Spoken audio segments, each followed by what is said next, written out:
नमस्कार, news one India में आप सभी का स्वागत है और मैं हूं आपके साथ परिधि जोशी। बुलेटिन की शुरुआत बड़ी खबर के साथ करेंगे, जहां दिल्ली में ट्रांसफर पोस्टिंग पर सुनवाई करने की याचिका खारिज कर दी गई है। जहां संसद से पास एक्ट को चुनौती देने वाली याचिका को खारिज कर दिया गया है और याचिका को सुनने से पहले सुप्रीम कोर्ट ने इनकार किया। दिल्ली सरकार ने पहले ही चुनौती दी थी और साथ ही किसी और को दखल की जरूरत नहीं, सुप्रीम कोर्ट की तरफ से साफ तौर पर कह दिया गया। तो ये बड़ी जानकारी आपको बता रहे दिल्ली से, जहां पर दिल्ली में ट्रांसफर पोस्टिंग मामले में सुनवाई की गई है और इसी बीच आपको बता दें कि इस याचिका को खारिज कर दिया। संसद से पास एक्ट को चुनौती देने वाली याचिका खारिज कर दी गई है।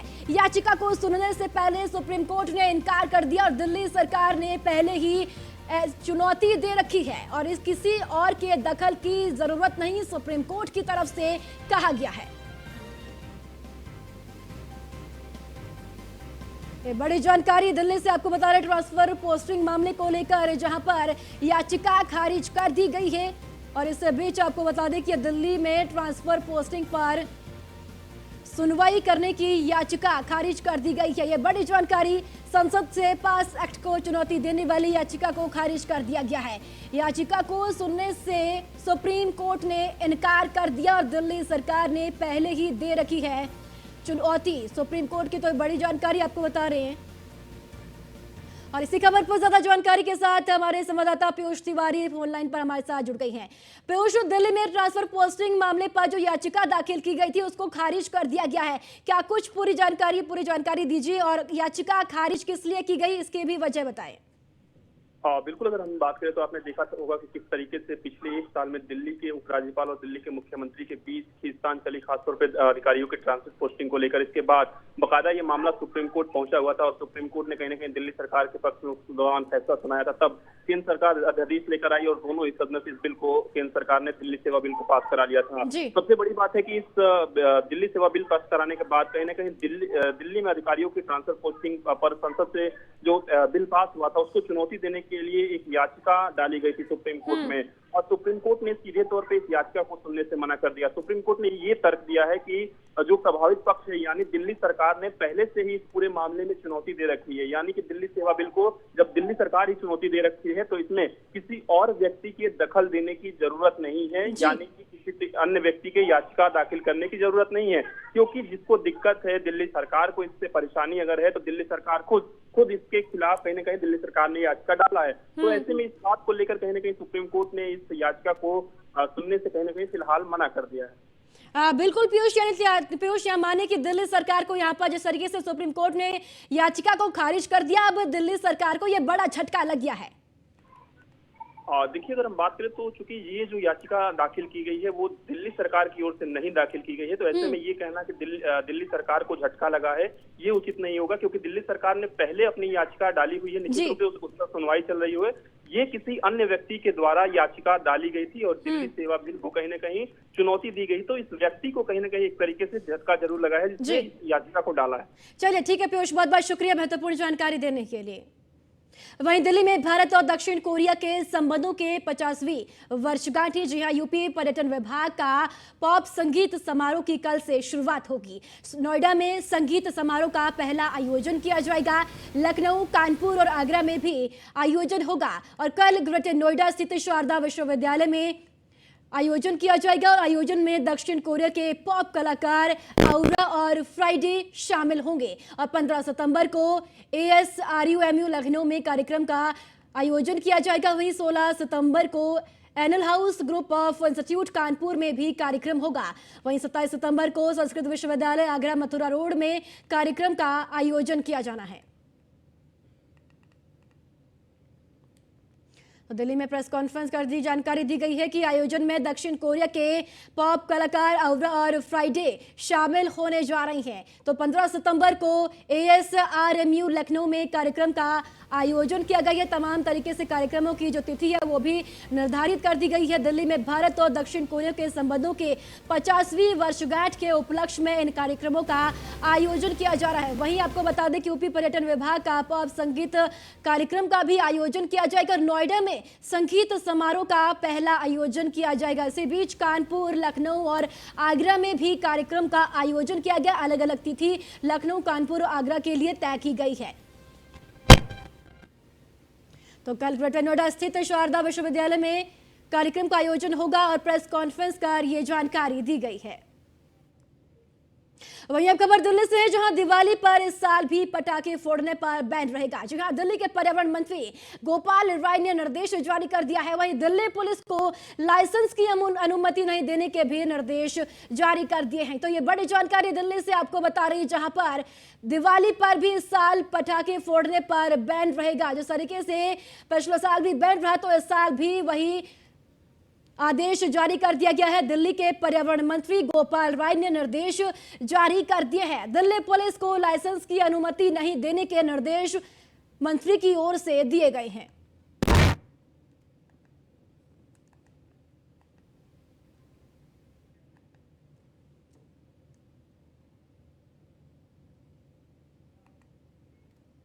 वहीं तिलक मांझी भागलपुर विश्वविद्यालय परिसर में बिहार राज्य कर्मचारी महासंघ ने राज्य सरकार और विश्वविद्यालय प्रशासन के खिलाफ जमकर विरोध प्रदर्शन किया है, जहां काफी संख्या में विश्वविद्यालय कर्मचारी मौजूद रही। यह प्रदर्शन बिहार राज्य कर्मचारी महासंघ के आह्वान पर एक साथ एक समान वेतन भत्ता की मांग को लेकर किया गया है। वहीं प्रदर्शन कर रहे कर्मचारी महासंघ के नेता रंजीत कुमार ने कहा कि बिहार सरकार ने राज्य और विश्वविद्यालय कर्मचारियों को एक साथ समय एक समान वेतन भत्ता की बात कही थी, लेकिन सरकार आज एक साथ एक समय और एक समान वेतन भत्ता नहीं दे रही है, जिसको लेकर बिहार राज्य कर्मचारी महासंघ आक्रोशित होकर अपनी मांग पूरी होने पर राज्य और विश्वविद्यालय प्रशासन के विरोध में प्रदर्शन कर रहा है। बिहार राज्य विश्वविद्यालय कर्मचारी महासंघ पटना के आह्वान पे बिहार के सभी विश्वविद्यालयों में आंदोलन दिनांक आज 11/9/23 से जो है ना स्टार्ट हुआ है। आज का प्रोग्राम है आधा घंटा राज्य सरकार विश्वविद्यालय प्रशासन के विरुद्ध जो है ना आंदोलन करना, जो हम लोग आज आंदोलन कर रहे हैं। राज्य सरकार और विश्वविद्यालय में एक्ट में नियम है, मतलब नियम बना हुआ है, जो भी वेतन जो भी भत्ता हम अपने सरकारी कर्मचारी को देंगे वो विश्वविद्यालय कर्मचारी को भी देंगे। लेकिन राज्य सरकार अपने कर्मचारी को वहीं महाराष्ट्र के ठाणे के बालकुम इलाके में एक अंडरग्राउंड लिफ्ट के गिरने से दर्दनाक हादसा हो गया है। इस हादसे में 7 लोगों की मौत हो गई है। जी हां, ठाणे पश्चिम के रणवाल कॉम्प्लेक्स में यह हादसा हुआ है। इस कॉम्प्लेक्स में आयरन नाम की बिल्डिंग का निर्माण कार्य चल रहा था। यह इमारत 40 मंजिला थी। जानकारी के मुताबिक जब मजदूर काम करके नीचे आ रहे थे तभी यह दर्दनाक हादसा हो गया। लिफ्ट 40वें फ्लोर से सीधे अंडरग्राउंड 3 मंजिला बेसमेंट में आकर गिर गई है, जिसमें कई लोगों की मौत हो गई। तो ठाणे महाराष्ट्र से आपको खबर बता रहे, जो अंडरग्राउंड लिफ्ट गिरने से बड़ा हादसा हो गया है, कई लोगों की जान गई है। 7 लोगों के इस हादसे में जान चली गई। और यह वक्त हो गया एक छोटे से ब्रेक का। जल्द लौटेंगे, आप बने रहें न्यूज़ 1 इंडिया के साथ। ब्रेक के बाद एक बार फिर आप सभी का स्वागत है। चलिए खबरों में आगे बढ़ेंगे। महाराष्ट्र के डिप्टी सीएम देवेंद्र फडणवीस रविवार को अमरावती पहुंचे हुए थे, जहां उन्होंने सामूहिक हनुमान चालीसा का पाठ किया। और उसके बाद फडणवीस ने कहा कि वो दिन दूर नहीं जब मोदी राज में हम पाकिस्तान में जाकर हनुमान चालीसा पढ़कर दिखाएंगे। उन्होंने कहा कि एक समय था जब सांसद नवनीत राणा और उनके पति विधायक रवि राणा को हनुमान चालीसा पढ़ने के लिए 12 दिनों तक जेल में डाल दिया गया था। फडणवीस ने राज्य की पिछली महाविकास आघाड़ी सरकार पर निशाना साधते हुए कहा कि आखिर ये लोग कौन हैं जो हनुमान चालीसा का पाठ पढ़ने पर जेल में डालते हैं। जनता माफ नहीं करने वाली है और उन्हें घर पर बैठा देगी। हम ये कतई सहन नहीं करेंगे। महाराष्ट्र में अब राम, हनुमान और छत्रपति शिवाजी का राज चलेगा। वहीं पिछले 14 दिनों से मराठा समुदाय का आरक्षण दिलाने की मांग को लेकर विरोध प्रदर्शन चल रहा है। इसी के तहत मराठा प्रदर्शनकारियों ने नांदेड़ जिले के मारतला में नांदेड़ हैदराबाद हाईवे को 5 घंटों तक जाम कर दिया। गांव से सरकार की प्रतीकात्मक शव यात्रा भी निकाली गई। जिले के नया गांव तहसील के पलसगांव पाटी कुशनूर कोथा पार्टी में आंदोलनकारियों ने टायर जलाकर 5 घंटे तक चक्का जाम किया और इससे बीच कई कर्मचारी, अधिकारी और यात्री सड़क पर फंसे हुए हैं। वहीं घटनास्थल पर पुलिस व्यवस्था तैनात है। वहीं बिहार में वार्ड सदस्य लगातार सरकार की नीतियों से नाराज चल रही है। वार्ड सदस्यों का कहना है कि अब हम लोगों के अकाउंट में डायरेक्ट पैसा नहीं आ रहा है, जिसके चलते पंचायत के मुखिया की मनमानी चलती है। कोई भी काम में अब हम लोगों के बिना पूछे ही कोई काम किया जा रहा है। अच्छा, भतीजे के सरकार में जहां शिक्षक नाराज चल रहे थे, अब वार्ड भी नाराज चल रहे हैं। अब इनका अलग ही कुछ मांग है कि क्यों नाराजगी है सरकार से? जी, हम लोगों का नाराजगी है कि 2017 में जो अधिकार हम लोग को मिला था 7 निश्चय के तहत नल जल और नली गली करने के लिए, जो कि हम लोगों को मिला, और वही 2022 में सरकार द्वारा जो पूर्ण रूप से समाप्त कर दिया गया है, उसके विरोध में आज हम लोग भोजपुर जिला वार्ड सदस्य महासंघ के 1 दिवसीय महाधारणा किए हम लोग। और धारणा के माध्यम से हम लोग बता देना चाहते हैं सरकार को कि आपने जो नीति और नियत की चाल जो चली है, एक को आप देते हो सब काम करने के लिए और एक को आप दुराते हो, ऐसा कब तक चलेगा? ये अब हो रहा है कि बंदर बाट नहीं हो पा रहा है, दिक्कत हो रहा है। जी, हम लोग स्वतंत्र अगर फंड मिलता तो हम लोग अपना जवाबदेही रहते, अपना काम करते। और जो अपमानजनक 500 रुपया मानदेय भाता, बताइए, ऐसे दोहरी नीति सरकार को 2024-25 में पूरे बिहार के वार्ड सदस्य सबक सिखाने का हम लोग काम करेंगे। तो जी, ये थे भोजपुर के वार्ड सदस्य, जहां इनका मांग था, जो मांग पूरा नहीं हो पा रहा। अब मांग को लेकर ये 1 दिवसीय धारणा तो दे दिए साहब, लेकिन इनका कहना था कि मुखिया जिस प्रकार लूट खसोट कर रहे हैं, उसमें अब अहम भूमिका इनका नहीं रह पा रहा। सहयोगी वाल्मीकि के साथ मनोज कुमार सिंह। वहीं मुख्यमंत्री शिवराज सिंह चौहान ने उज्जैन के महाकाल मंदिर में भगवान महाकाल की पूजा अर्चना की है और इस दौरान सुरक्षा व्यवस्था को लेकर पुख्ता इंतजाम किए गए थे। वहीं मुख्यमंत्री शिवराज सिंह चौहान ने कहा कि प्रदेश की जनता के हितों को देखते हुए कई अहम फैसले लिए जा रहे हैं।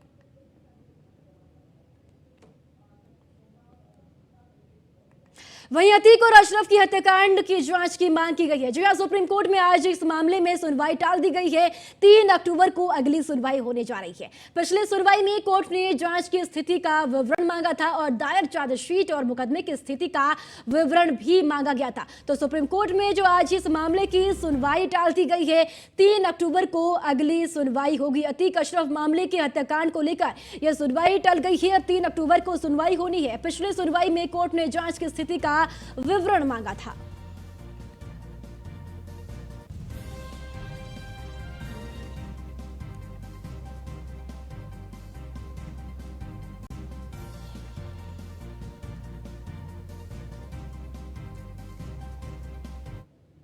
और चलिए आपको सीधे भोपाल लेकर चलते हैं, जहां पर मुख्यमंत्री निवास पर पंचायत का आयोजन किया गया और इस पंचायत में मुख्यमंत्री शिवराज सिंह चौहान मौजूद है। उनने मिलने की कोशिश की। स्वाभाविक रूप से उत्कंठा होती है, ज्ञापन कैसे भी पकड़ लो, ज्ञापन कैसे भी पकड़ लो। वो आई है क्या? आस्था में भी और एक जगह भी ये खड़ी है। शायद मैंने बड़े बाद में जब चाय पीने में प्रिंसिपल साहब के कमरे में गया तो इन दोनों को बुला के इनके सिर पे हाथ रखा था और उस दिन तय कर लिया था कि आंखों में आंसू नहीं रहने देंगे। और इसलिए कुछ फैसले आज हम कर रहे हैं। मैं बहुत लंबी चौड़ी बात नहीं करूंगा, सार की बात करें। एक तो सभी शासकीय महाविद्यालयों में कार्यरत अतिथि विद्वानों को अब कार्य दिवस के बजाय सीधे सीधे मासिक वेतन दिया जाएगा और वो 50,000 रुपया तक का होगा।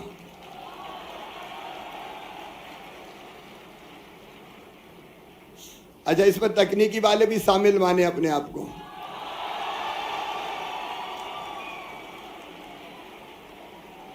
और शासकीय सेवकों के समान आपको अवकाश की सुविधा भी दी जाएगी।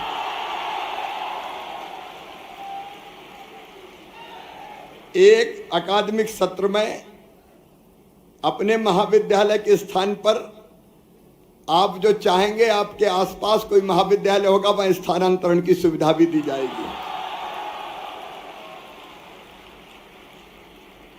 अभी जब मैं आ रहा था तो फॉलन आउट,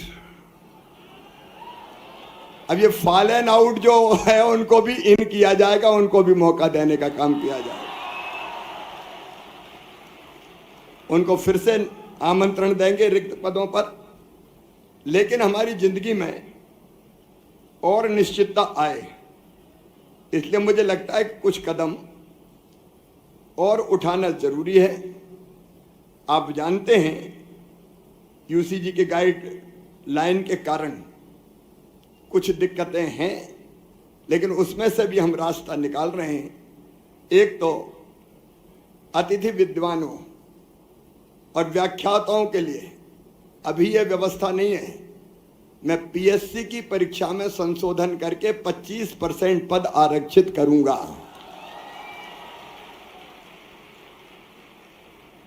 उसमें कुछ प्रक्रिया के बाद हमको फेरबदल करना पड़ेगा, उसके मैं निर्देश दूंगा। और अभी आपको प्रतिवर्ष 4 और अधिकतम 20 इतने ही नंबर दिए जाते हैं ना अतिरिक्त, और पेपर टोटल होता है कितने का?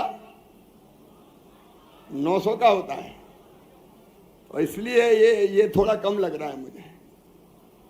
इसको बढ़ा के अधिकतम 10% अंक तक दिए जाएंगे, उसकी व्यवस्था हम बनाएंगे ताकि अधिकतम शामिल हो सके। और एक बात और कि अब कोई भी अतिथि विद्वान व्याख्याता जो लगातार पढ़ाने का काम कर रहा है उसको बाहर नहीं किया जाएगा।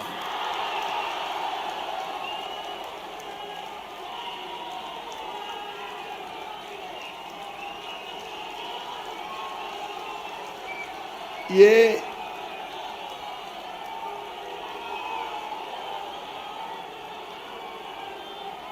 इतना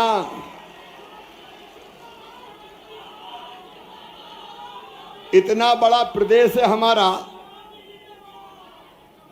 इतना बड़ा प्रदेश है हमारा, देश का दिल है मध्य प्रदेश। अरे 4-4.5 हजार लोगों को तो अपने दिल में समा ही सकता है। और इसलिए हम ये व्यवस्था बनाएंगे कि अब फॉलन आउट की नौबत ना आए, लगातार हम काम करते रह सकें। हर्षुल, इसी के साथ इस बुलेटिन में इतना ही। दीजिए इजाजत, नमस्कार।